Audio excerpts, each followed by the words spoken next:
فاعبد الله مخلصا له الدين، ألا لله الدين الخالص. إن الحمد لله نحمده ونستعينه ونستغفره ونعوذ بالله من شرور أنفسنا ومن سيئات أعمالنا. من يهده الله فلا مضل له ومن يضلل فلا هادي له، وأشهد أن لا إله إلا الله وحده لا شريك له، وأشهد أن محمدا عبده ورسوله صلى الله عليه وعلى آله وأصحابه وسلم.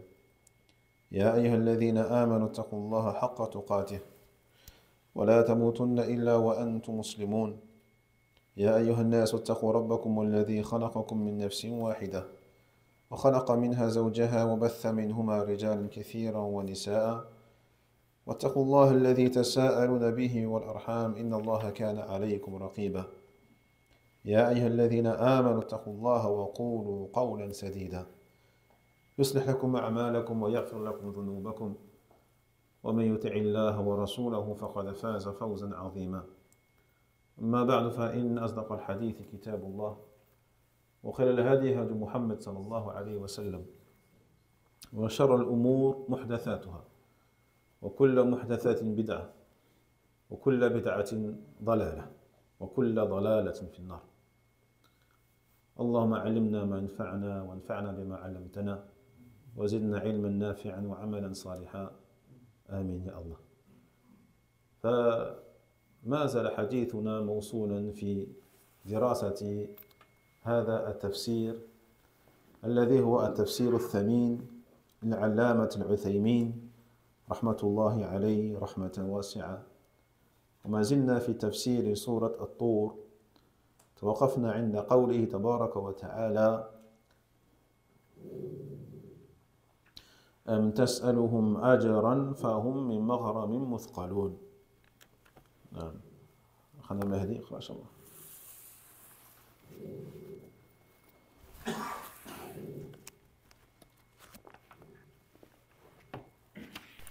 أعوذ بالله من الشيطان الرجيم.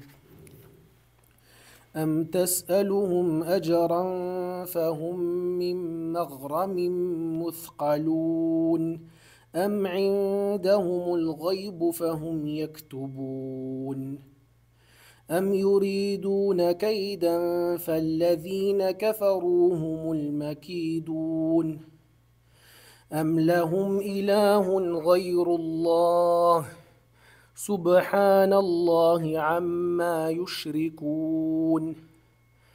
وإن يروا كسفا من السماء ساقطا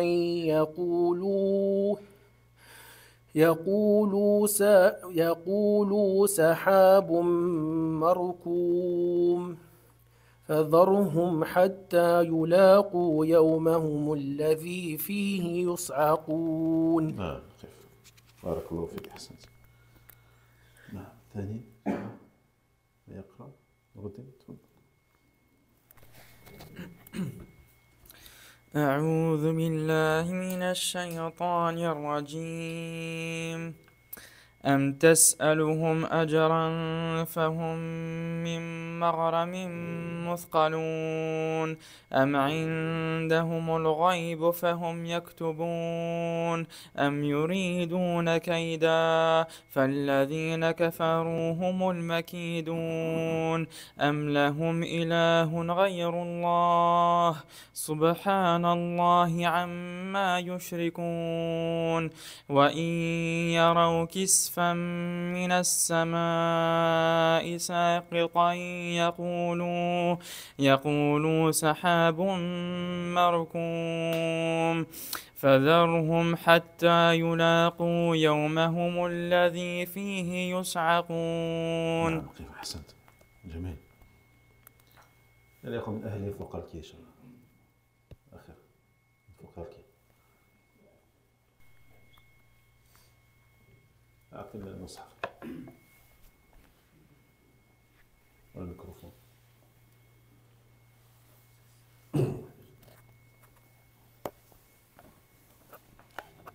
أعوذ بالله من الشيطان الرجيم.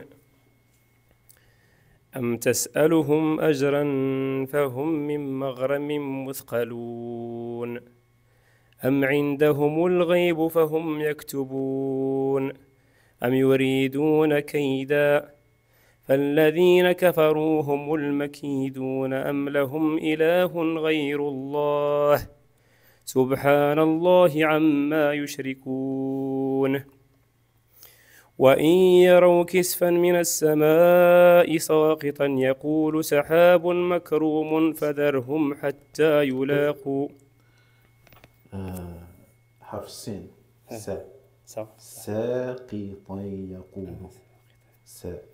ساقطا يقول سحاب مركوم يقول المد بعد اللام يقول سحاب ساقطا يقول سحاب مركوم فذرهم حتى يلاقوا يومهم الذي فيه يصعقون.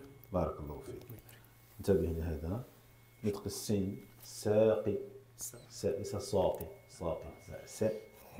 حرف مرققة مع أنه يعني متبعة بحرف القاف، لكن القاف مفخمة والسين مرققة. ساقي والمد كذلك بعد اللام، هذا مهم. يقول سحاب مركوم، يقول هذا من الأخطاء الجارية. يعني أخطاء قد يغير المعنى، يعني حذف المد. بارك الله فيك. إذن يقول سبحانه وتعالى أم تسألهم أجرا فهم من مغرم مثقلون، يعني أم تسألهم يا محمد أجرا على دعوتك، يعني بل أتسألهم، والاستفهام هنا للنفي، الاستفهام للنفي، أي ما سألتهم أجرا وما سألتهم شيئا على دعوة إلى الله سبحانه وتعالى. وكل أم هنا للاستفهام للنفي والتوبيخ، كل أم كذا أم كذا أم كذا للاستفهام للنفي والتوبيخ. يعني هل أنت يا محمد حين دعوتهم إلى الله عز وجل هل أنت تقول لهم أعطوني أجرا، أعطوني راتبا، أجرا، مالا مثقلا كبيرا أو مثقلا كبيرا؟ لا يستطيعون حتى يردك. الجواب لا، الجواب لا، ما سألهم شيئا من المال. قال الله عز وجل قل ما أسألكم عليه من أجر وما أنا من المتكلفين، وما أنا من المتكلفين. فالنبي صلى الله عليه وسلم لم يقل لأي واحد أعطني أجرا على دعوتي إياك، بل هو صلى الله عليه وسلم يبذل المال، هو الذي يبذل المال ليؤلف القلوب، سبحان الله، كما أعطى المؤلفة قلوبهم من الأموال شيئا عظيما، وليس يطلب من أحد أي عوض على ما جاء به من الرسالة. واستدل بعض أهل العلم على أنه لا يجوز للإنسان أن يأخذ أجرا على تعليم العلم بمعنى مؤاجرة، بمعنى مؤاجرة. يقول الإنسان أي لا أعلمك إلا بكذا وكذا، وإلا فلا أعلمك شيئا. لكن هذا فيه نظر، يقول الشيخ هذا فيه نظر، هذا القول، لأن النبي عليه الصلاة والسلام قال إن أحق ما أخذتم عليه أجرا كتاب الله. هذا في حديث قال فيه النبي صلى الله عليه وسلم إن أحق ما أخذتم عليه أجرا كتاب الله سبحانه وتعالى.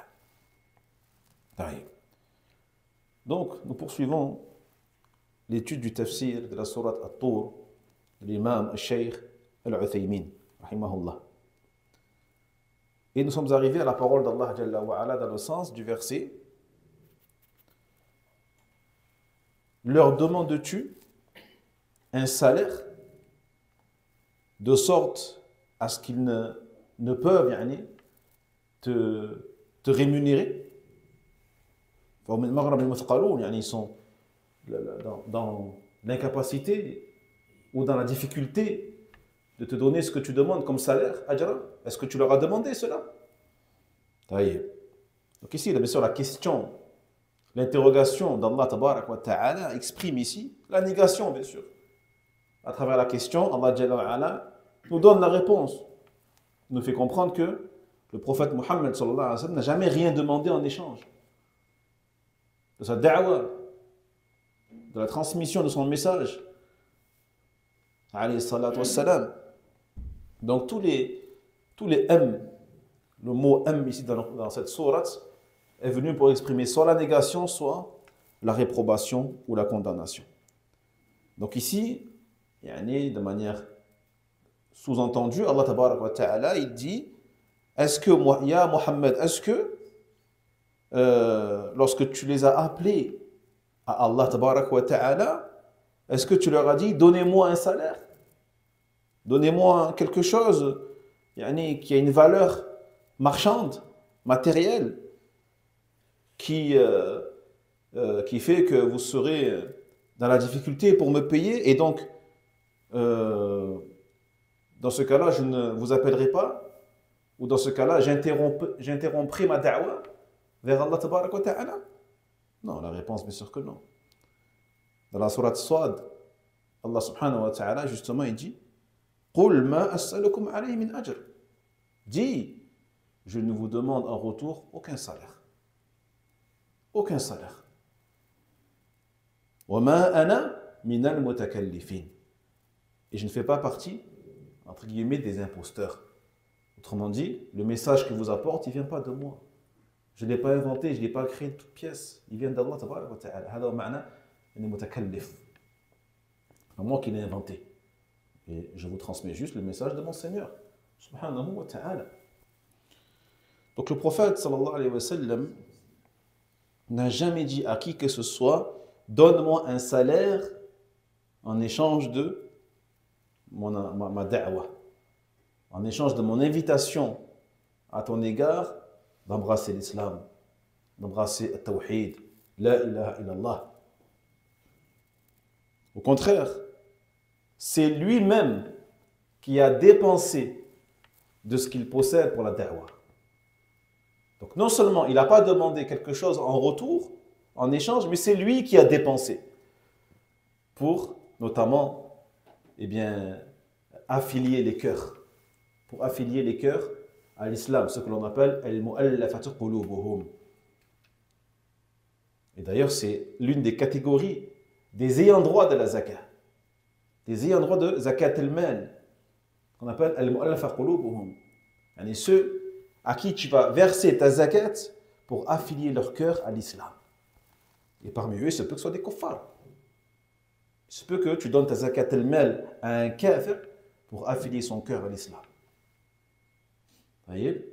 Ou cette personne-là, quelqu'un de très influent, chez son peuple, tu vas donner zakat al-mal pour qu'ensuite derrière, il fasse la promotion ou la promotion de l'islam auprès de son peuple et pour que son peuple rentre avec lui en islam ou hakada. Donc c'est lui-même qui a dépensé pour Allah. C'est lui-même qui a dépensé pour la da'wa ila Allah subhanahu wa ta'ala. Et la da'wa à Allah jalla wa ala, elle ne se fait pas uniquement par la parole ou par le ta'lim, l'enseignement, l'imama ou le khutbah.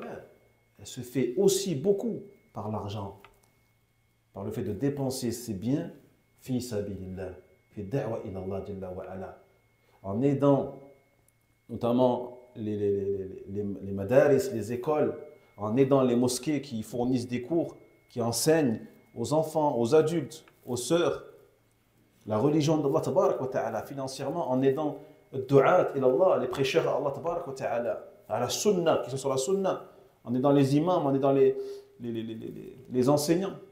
وهكذا هذا يعني هو من الجهاد في سبيل الله. Cela fait partie de la lutte, le combat dans le sentier d'Allah tabarak wa ta'ala. Donc il a dépensé énormément le prophète Mohammed sallallahu alayhi wa sallam pour cela. Et il n'a jamais demandé en échange de cela quoi que ce soit à qui que ce soit. Non. Et d'ailleurs, c'est pour ça que certains savants se sont appuyés sur ces versets-là pour dire qu'il n'est pas permis à la personne d'exiger un salaire en échange de son enseignement. En échange de son enseignement. Voyez ? En disant par exemple, si vous ne me donnez pas en échange tel ou tel salaire, tel ou tel revenu, eh bien je ne donne pas de cours, ou je ne fais pas de cours, ou je ne vous enseigne pas la religion d'Allah tabaraka wa ta'ala, et je la garde que pour moi et pour ceux qui me payent. Voyez? Il dit le cheikh, cette parole-là, cet avis, est à étudier, à approfondir. Parce que dans un hadith, il dit le prophète Mohammed sallallahu alayhi wa sallam, in ahaqqa ma akhadhtum alayhi ajra, yani ce pourquoi la personne est plus en droit de demander une récompense, kitabullah, c'est le livre d'Allah, c'est-à-dire l'enseignement du livre d'Allah subhanahu wa ta'ala. طيب. ثم يقول الله جل وعلا أم عندهم الغيب فهم يكتبون, أي هل عندهم ما غاب عن الناس فهم يحفظونه؟ الجواب لا, ليس عندهم علم الغيب, بل إن الرسول صلى الله عليه وسلم نفسه لا يعلم شيئا من الغيب, لا يعلم شيء من الغيب. يكون شيء مثلا, قد يكون شيء في داره لا يعلمه, حتى في بيته لا يعلمه هو عليه الصلاة والسلام, حتى إنه دخل ذات يوم والبرمة على النار تغلي باللحم ولم يعلم بهذا, ولم يعلم ما هو. وحتى إن أبا هريرة رضي الله عنه كان معه فانخنس منه ولم يعلم لأي شيء رهب وذهب أبو هريرة. الحاصل أن الرسول صلى الله عليه وسلم نفسه لا يعلم الغيب, فمن دونه من باب أولى. وقد أمره الله جل وعلا أن يعلن بأنه لا يعلم الغيب, يعني بل هذا من أمر الله تبارك وتعالى أن يعلن الرسول صلى الله عليه وسلم أنه لا يعلم الغيب. فقال تعالى قل لا أقول لكم عندي خزائن الله ولا أعلم الغيب ولا أقول لكم إني ملك. وهنا يقول تعالى لهؤلاء المكذبين أم عندهم الغيب فهم يكتبون؟ الجواب لا. ثم قال أم يريدون كيدا، يعني أيريد هؤلاء أن يكيدوا لك يا محمد بإبطال دعوتك وإهلاكك وإماتتك؟ الجواب لا أو نعم. أم يريدون كيدا؟ ما أرادوا كيدا بمحمد؟ أرادوا كيدا بمحمد، فالجواب نعم.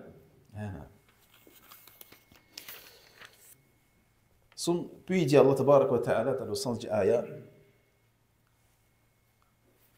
possèdent-ils la science de l'invisible, ces gens-là? Fahum yaktubun, de sorte à ce qu'ils l'écrivent et ils le gardent pour eux. On dit al-ghaib ici, c'est ce qui est ignoré des gens. Ignoré des gens. Et invisible au regard des gens. est-ce que ces gens-là qui démentent ta da'wa, qui démentent ton appel à Allah tabarak wa ta'ala, connaissent l'invisible? La réponse, bien sûr que non. Ils n'ont aucune part de connaissance de l'invisible, de la science de l'invisible, de l'avenir, de ce qu'il y a dans l'au-delà, et ainsi de suite. Le messager lui-même, alayhi salatu wassalam, ne connaissait pas l'invisible. Ne connaissait pas l'invisible. On le voit dans de nombreux hadiths, qu'il y avait des choses, beaucoup de choses qu'il ignorait. Il y avait des choses qu'il y avait même dans sa propre maison, mais qu'il ne savait pas, jusqu'à ce qu'il le découvre.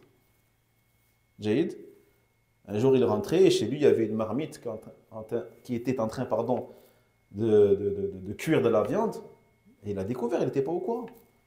Donc s'il connaissait l'invisible, il aurait su ce qui se passe chez lui, surtout chez lui, sa maison.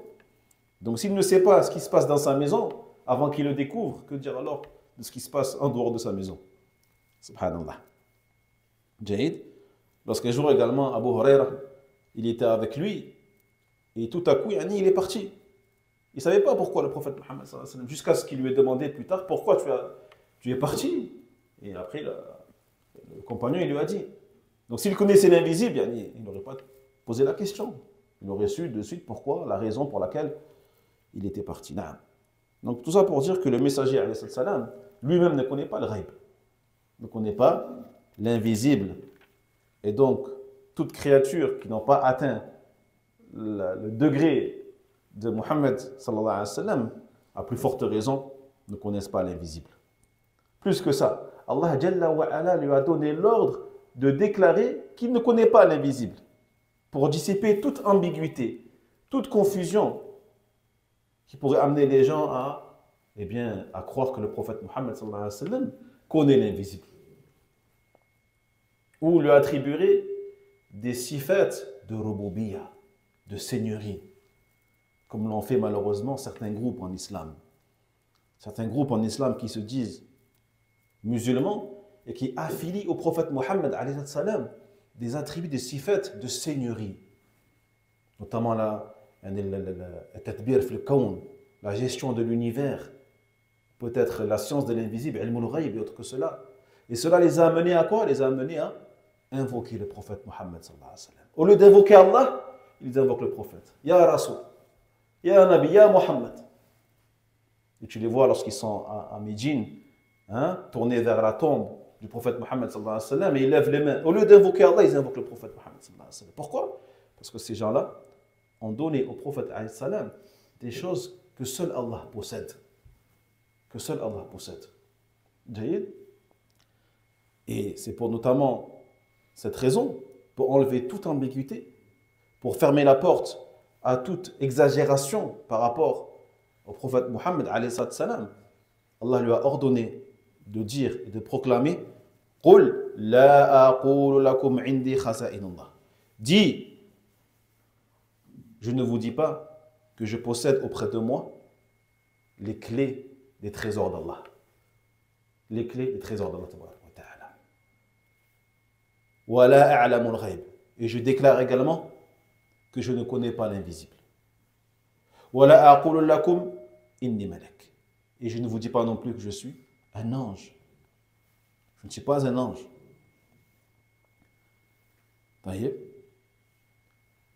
Donc ici, Allah tabarak wa ta'ala, il dit donc à ces négateurs, mukaththibin, qui ont traité de mensonge le prophète Mohammed alayhi salam, possède-t-il la science de l'invisible? Fahum yaktubun, de sorte à ce qu'ils puissent le garder pour eux et le préserver? La réponse, bien sûr, est négative.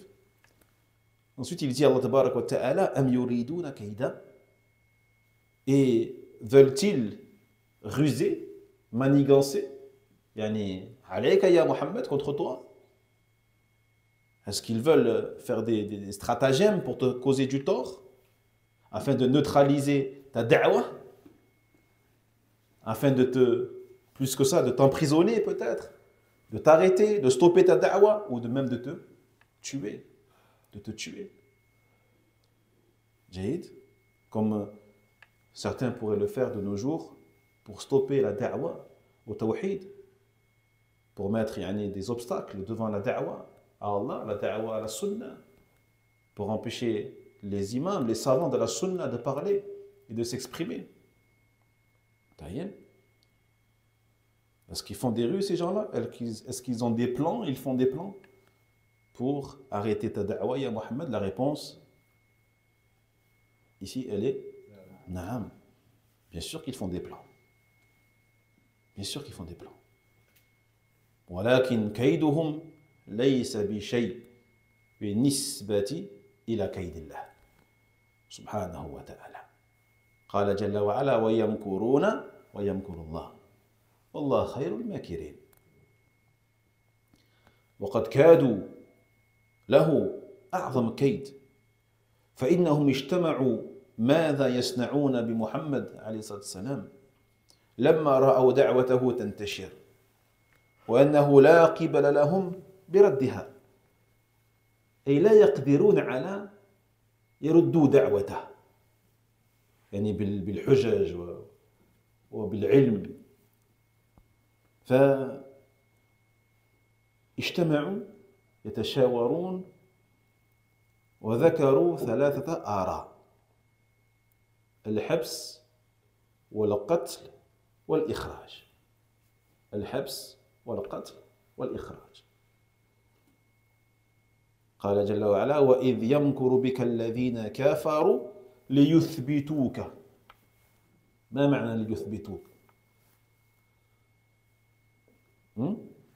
وإذ يمكر بك الذين كفروا ليثبتوك يا محمد، أي ليحبسوك. ليحبسوك أو يقتلوك، هذا واضح، أو يقتلوك أو يخرجوك، هذا هو الإخراج. قال الله تعالى ويمكرون ويمكر الله، واستقر رأيهم على القتل، ولكن من يستطيع أن يقتله؟ طيب. Donc, ces gens-là, bien sûr, ont fait toutes sortes de stratagèmes, toutes sortes de plans pour arrêter la da'wa du prophète Mohammed sallallahu alayhi wa sallam. Mais leurs plans, leurs stratagèmes ne valent rien du tout face au plan d'Allah subhanahu wa ta'ala. Dans le sens, Allah tabarak wa ta'ala, il dit et il ruse et Allah fait des plans aussi. Et Allah est le meilleur de ceux qui font des plans.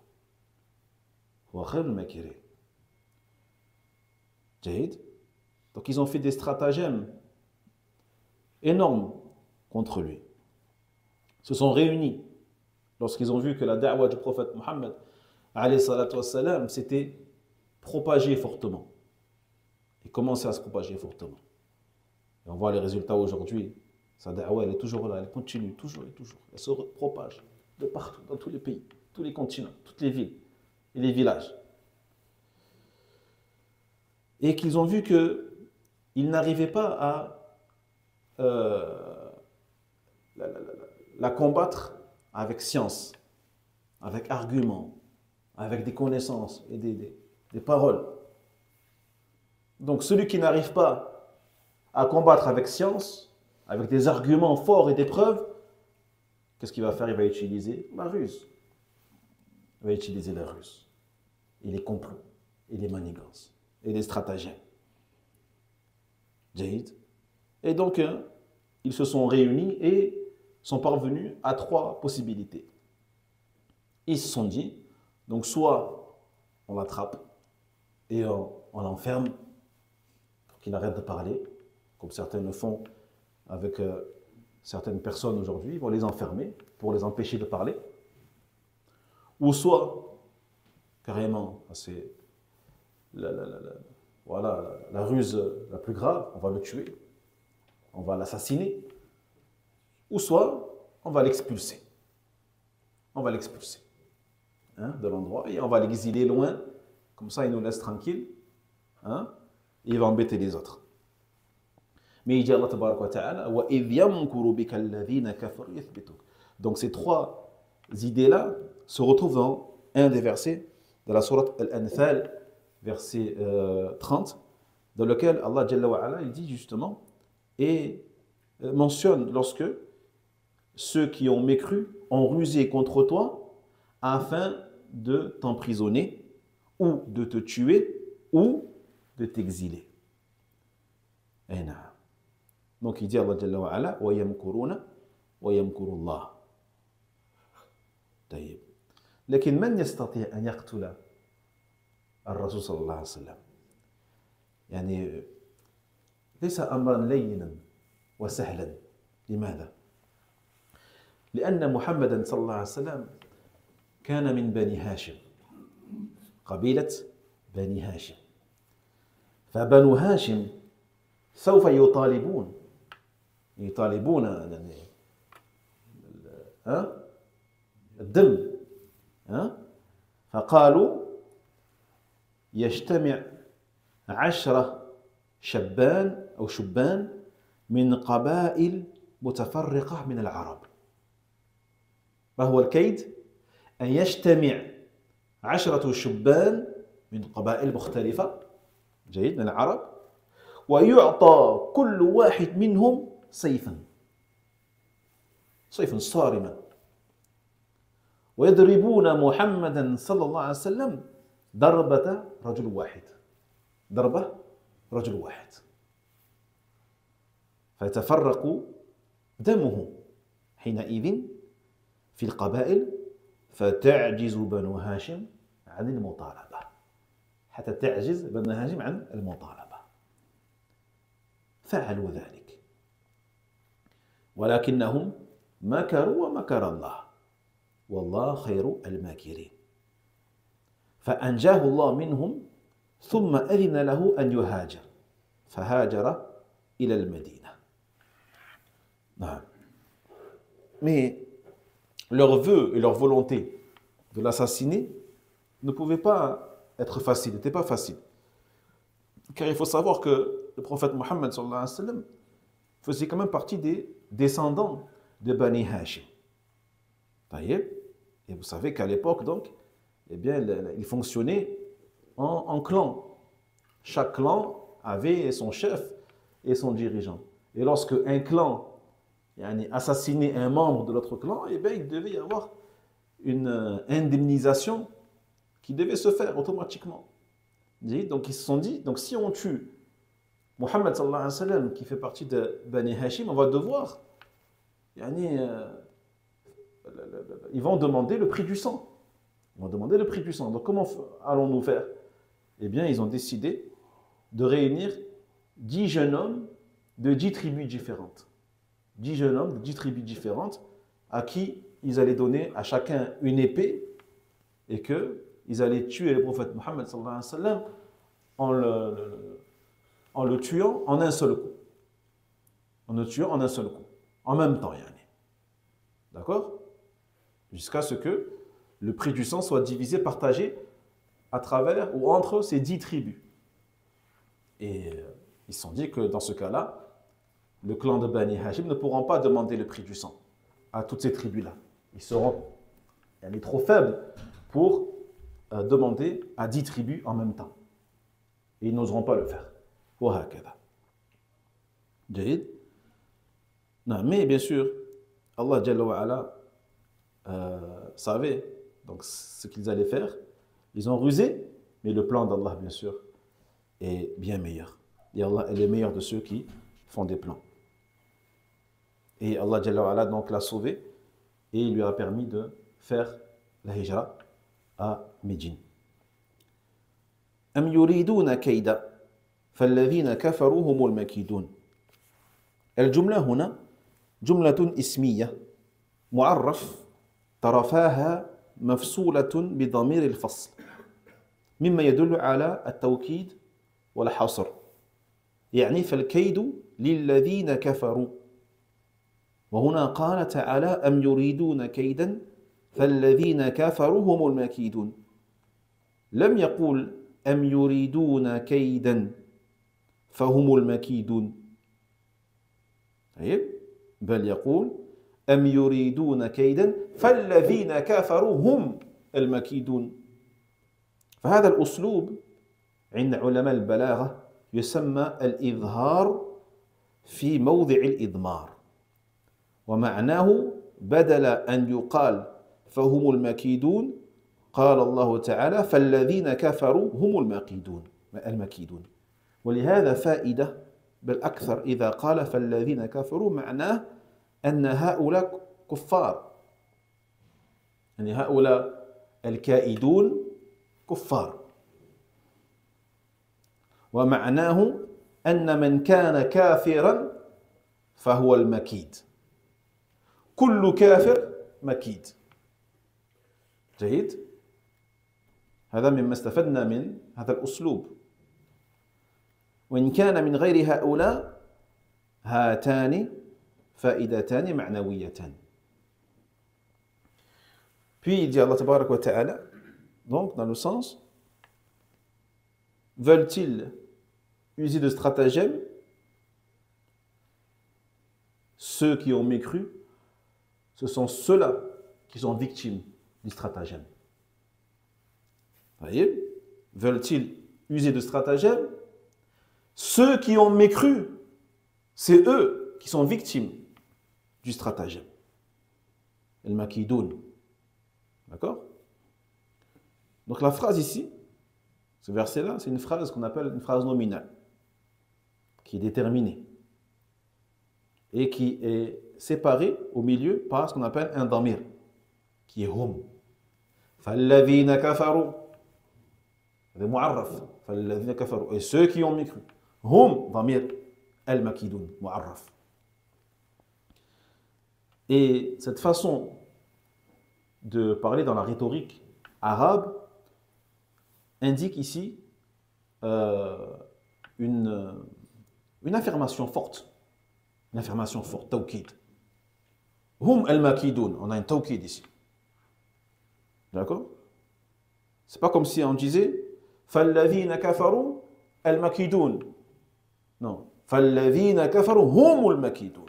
Tawkid. Ici on accentue. Allah Jalla wa Ala, il appuie son propos et il affirme de manière forte le fait que ceux qui ont mécru, eh bien c'est ceux-là, certainement, sans aucun doute, c'est ceux-là qui sont victimes de leur propre stratagème. De leur propre stratagème.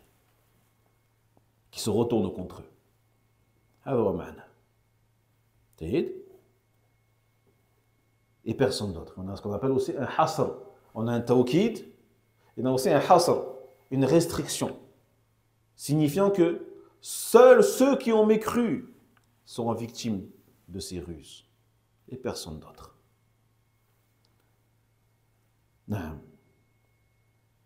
Puis il dit également que cela signifie, lorsqu'Allah Tabarak wa Ta'ala il dit use-t-il de stratagème, puis Allah dit فَالَّذِينَ كَفَرُوا. Il aurait pu dire juste use-t-il de stratagème, humul makidoun. C'est eux qui sont victimes de leur stratagème. Mais au milieu, il a dit فَالَّذِينَ كَفَرُوا. فَالَّذِينَ كَفَرُوا. Tout ça pour nous dire que ceux qui ont fait ces ruses sont des kuffars. Ceux qui ont fait ça, c'est des kuffars. Ce ne sont pas autre chose que des kuffars, ce ne sont pas des croyants ou des musulmans. Ce sont les kuffars qui rusent contre toi pour te faire ces choses-là. Jahid. Humul makidoun, pour nous dire que tout kafir, tout incroyant, est makid. Est makid. Qu'il en soit conscient ou pas. Qu'il en soit conscient ou pas. Tout kafir, il est makid. Il est victime, eh bien, de makr Allah, du plan d'Allah Tabarak wa Ta'ala. Ou de son propre plan. Tout kafir. Regardez tout ce qu'on peut tirer juste à travers la balagha. À travers la balagha, la rhétorique, l'éloquence de la langue arabe. Vous voyez? Qu'on ne peut pas retranscrire avec une simple traduction en une phrase du verset d'Allah. Ce n'est pas possible. C'est pour ça qu'il est important d'étudier la parole d'Allah Tabarak wa Ta'ala chez un imam ou un cheikh ou un étudiant, afin d'extraire tous les fruits et les enseignements qui sont dans la balagha, la parole d'Allah, l'éloquence, la rhétorique dans la parole d'Allah subhanahu wa ta'ala. نعم. وهناك في هذه الآية فائدة أخرى وهي الثالثة، وهي تنبيه المخاطب، لأن الكلام إذا كان على نسق واحد ربما يغفل الإنسان، لكن إذا جاء شيء يخرج الكلام عن النسق انتبه. ثم قال تعالى أم لهم إله غير الله. Et la troisième faïda, par rapport à ces façons d'exprimer sa parole, Allah subhanahu wa ta'ala, à travers ces styles, le fait de mettre un damir, un pronom au milieu, et de répéter فَالَّذِينَ كَفَرُوا, eh bien cela sert également à capter l'attention du lecteur. Capter l'attention du lecteur.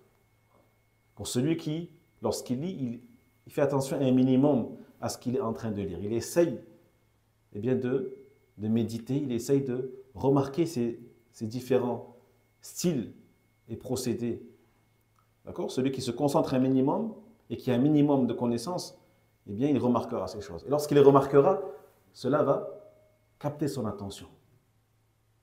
Il va faire augmenter sa réflexion et sa méditation des paroles d'Allah subhanahu wa ta'ala. Donc c'est pour ça qu'il dit les cheikhs, min fawaid هذا الأسلوب التنبيه, pour capter l'attention.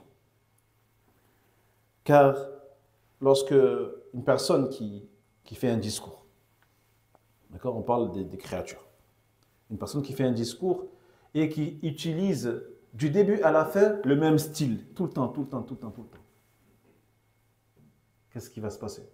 L'auditeur va s'ennuyer à un moment donné. Il va décrocher. Alors que si, au début, il utilise un style, puis d'un coup, il change dans le rythme, il change dans sa façon de parler, dans le ton qu'il va utiliser, dans les procédés stylistiques, rhétoriques, dans son éloquence, qu'il va utiliser plusieurs, etc.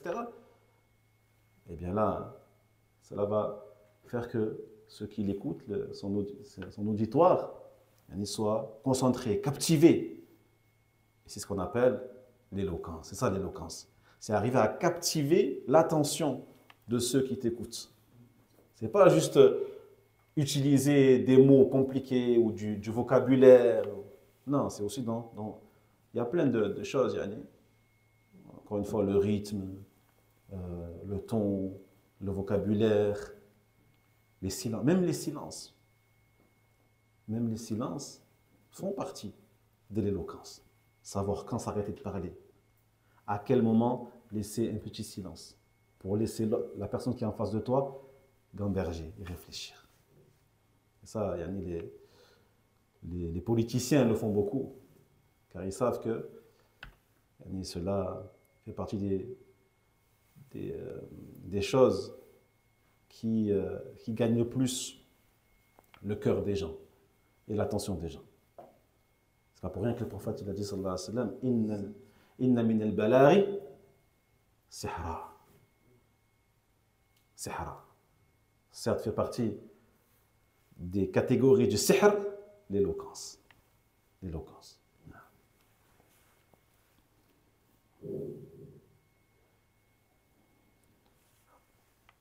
ثم قال تعالى أم لهم إله غير الله يعني بل ألهم إله غير الله. الجواب حقيقة يعني الجواب في الحقيقة لا، ليس عندهم إله غير الله سبحانه وتعالى، لكن الجواب ادعاء بالنسبة لهم الجواب نعم لهم آلهة غير الله يعبدونها بدون الله تبارك وتعالى، مثل اللات والعزى ومنات وهبل وغيرها من الأصنام المعروفة عند العرب في هذا الزمن.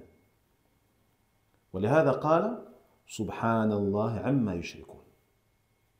ولهذا قال بعد ذلك سبحان الله عما يشركون.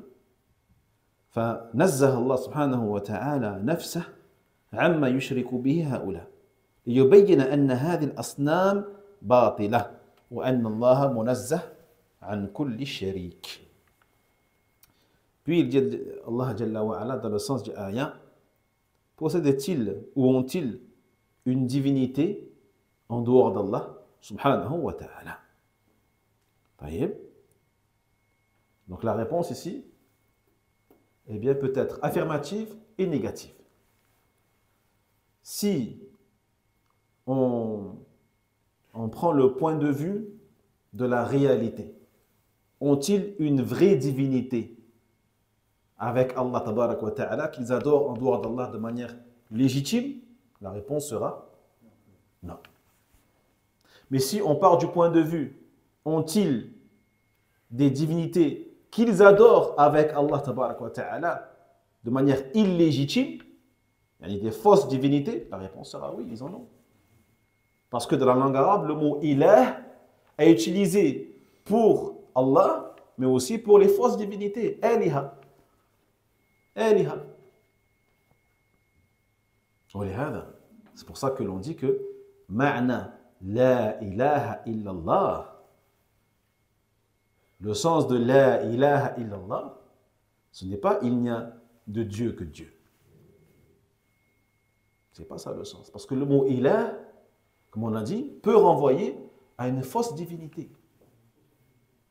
Allat ilah. Parce que le mot ilah, al-ma'louh, c'est celui qui est divinisé. Al-ma'boud, celui qui est adoré.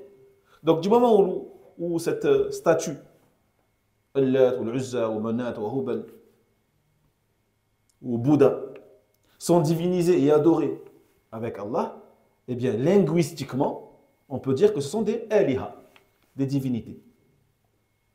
Donc tu ne peux pas dire la ilaha illallah bima'na, il n'y a pas de Dieu que Dieu, ou il n'y a pas de créateur que Dieu, ou pas de Seigneur sauf Dieu, sauf Allah subhanahu wa ta'ala. Non. C'est pour cela que nos savants ils disent que le sens de la ilaha illallah est la ma'bouda bihaq illallah. La ma'bouda bihaq illallah. Il n'y a aucun adoré en toute légitimité bihaq sauf Allah tabarak wa ta'ala. Comprenez quoi? Donc on a dit la réponse par rapport à eux, oui. Ils en ont plein d'ailleurs, alhamdulillah. C'est pour ça qu'Allah tabarak wa ta'ala dit Subhanallah. Subhanallah. C'est-à-dire qu'Allah tabarak wa ta'ala, il est éloigné, subhanallah. هذا التنزيه. والتنزيه هو الإبعاد, تبعيد. Tu écartes d'Allah, tu éloignes d'Allah tabarak wa ta'ala, eh bien tout ce qu'ils prétendent et tout ce qu'ils adorent en dehors d'Allah tabarak wa ta'ala. Donc ici, Allah Jalla wa Ala, lorsqu'il dit Subhanallah, lui-même, il éloigne de son propre être ce qu'ils associent à lui parmi les idoles que l'on vient de mentionner, en disant que toutes ces idoles-là, elles sont fausses, elles ne méritent pas d'être adorées avec Allah tabarak wa ta'ala, et qu'Allah Jalla wa Ala, il est dépourvu d'associés. Dépourvu d'associés. Donc quand Allah Jalla wa Ala dit Subhanallahi amma yushrikun, c'est pour dire qu'Allah il est dépourvu de tout associé. Amma yaqulun, Allah Jalla wa Ala, il est dépourvu de tout ce qu'ils disent sur lui. Tout ce qu'ils disent sur lui. Donc ceux qui mentent sur Allah, lorsque tu entends des propos mensongers sur Allah tabarak wa ta'ala, en disant que Allah il est comme ci, comme ça, ou Allah n'est pas comme ci, n'est pas comme ça, ou Allah Jalla wa Ala n'a pas de main, n'a pas de visage, Allah Jalla wa Ala ne parle pas, Allah Jalla wa Ala ne descend pas au ciel de la dunya, au dernier tiers de la nuit, et ce genre de choses. Allah ne rit pas, Allah ne se met pas en colère, Allah n'a pas cela, il n'a pas de yeux, etc. تقول سبحان الله عما تقول. Allah, il est dépourvu, il est loin de tout ce que tu prétends sur Allah. Subhanallah. هذا هو معنى سبحان الله. C'est ça le sens de Subhanallah. Subhanallah, c'est pas gloire à Allah, comme on voit beaucoup dans certaines traductions. Gloire à Allah. Non, c'est Allah Jalla wa Ala. Il est munazzah, il est éloigné, il est pur de tout ce que ces gens-là disent et prétendent et associent à lui. Subhanahu wa ta'ala. Wa nakhtim ba'da al-adhan, inshallah. ثم يقول ربنا سبحانه وتعالى وإن يروا كسفا من السماء ساقطا يقولوا سحاب مركوم. والكسف معناه قطع العذاب. الكسف قطع العذاب. يقول سحاب مركوم. وهذا يدل على أنهم يرون أنهم على حق. يرون أنهم على حق وأنهم غير مستحقين للعذاب، فلا يرون العذاب عذابا، حتى وإن يروا عذابا في السماء ساقطا عليهم يقولوا هذا السحاب مطر غيث الحمد لله رحمة هذه رحمة. وأن هذا الكسف النازل قطع العذاب ما هي إلا سحب متراكمة، سحب متراكمة كما يقول الآن الكفار الزلازل وكذا وكذا، ما يرونها كعذاب، ما يرونها كعذاب. سبحان الله. وهذا كقول عاد حين رأوا الرياح، يعني قوم هود عاد حين يروا الرياح مقبل عليهم قالوا هذا عارض ممطرنا، يعني هذا سحاب ممطرنا. لأن هؤلاء المكذبين والعياذ بالله معاندون، يرون أنهم على حق وأنهم غير مستحقين للعذاب، فإذا رأوا العذاب قالوا هذا شيء عادي، هذا شيء عادي كما قالوا الآن هذا شيء طبيعي، هذا شيء طبيعي. ولن نهاب ولن نخاف. Subhanallah. Puis il dit Allah Jalla wa Ala, regardez Subhanallah comme l'histoire se répète. Et les pensées, les réflexions, et les façons de renier la vérité est toujours la même en fait. Ça revient tout le temps pareil. Il dit Allah Jalla wa Ala dans le sens, et lorsque, ici, ils voient des morceaux du châtiment venant du ciel tomber, qu'est-ce qu'ils disent? Ils disent, c'est un nuage accumulé. C'est un cumulus de nuages. Sahab marko. Donc le terme ici, al-kisr, c'est qita al-adhab. Il y a des morceaux ou des parts de châtiment. Il dit, c'est juste un nuage accumulé, qui s'est accumulé, qui a grossi, qui se rapproche de nous, et donc qui fera tomber la pluie. Donc ils voient même ça comme une rahma pour eux. Parce que la pluie, c'est quelque chose de bien. La pluie qui tombe, qui va arroser les champs, etc., qui va donner des fruits, des légumes, et ainsi de suite. Donc non seulement ils ne voient pas cela comme un châtiment, mais ils voient ça comme un bienfait pour eux, lorsqu'il arrive. Pourquoi ils? Parce qu'ils se croient sur la vérité. Ils croient qu'ils sont sur le khayr, sur le bien, sur le haqq.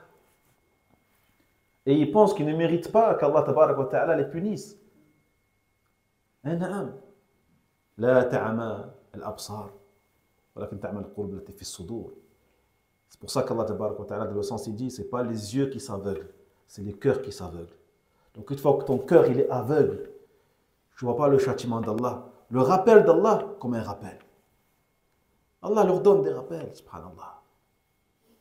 Tremblement de terre, inondation, séisme, de partout. Incendies, des incendies qui incendient des villes entières. Des flammes qui incendient des villes entières. Et malgré ça, ils n'arrivent pas juste à se dire, mais il faut qu'on se remette en question. C'est quelque chose qui ne va pas. On doit se remettre en question. Il faut qu'on arrête. Qu'on arrête. Mais les cœurs aveugles n'arrivent pas à faire ça, à faire cette introspection et cette remise en question. Au contraire, il vaut que cela est un bien pour eux. Également, lorsque le peuple de Houd, Ad, ont vu les vents violents, la tempête, se rapprocher d'eux, au lieu de demander pardon à Allah et d'aller avec le prophète Houd, alayhi salam, etc., ils ont dit quoi? C'est juste un nuage qui va faire tomber la pluie et qui va arroser nos champs, etc., etc. Donc ces gens-là voient qu'ils sont sur la vérité et qu'à aucun moment, ils se disent qu'ils méritent d'être punis. Et ils méritent la punition divine. Vous voyez?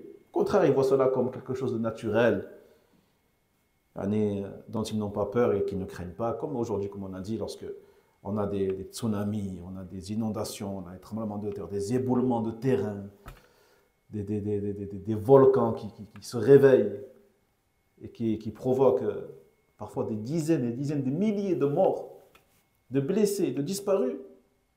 Il dit c'est une catastrophe naturelle. C'est une catastrophe naturelle. À aucun moment, ils ne se remettent en question. Ils ne se remettent en question. Ils ne reviennent à Allah tabaraka wa ta'ala à travers ces rappels. Alhamdulillah. نكتفي بهذا القدر إن شاء الله ونسأل الله جل وعلا أن نكون من المتعظين. Demande à Allah qu'on fasse partie de ceux qui tirent des leçons de tout ce qu'Allah tabaraka wa ta'ala nous fait vivre à travers ces événements, à travers l'histoire, à travers ces choses-là, qu'on tire des leçons à chaque fois, des enseignements. On doit être réveillé et garder non seulement les yeux ouverts, mais surtout le cœur ouvert, afin de se rapprocher de notre Seigneur subhanahu wa ta'ala. Allahumma ighfir lana warhamna wa huwa khairur rahimin. هذا والله تعالى أعلى وأعلم. سبحانك اللهم وبحمدك أشهد أن لا إله إلا أنت أستغفرك وأتوب إليك. بارك الله فيكم.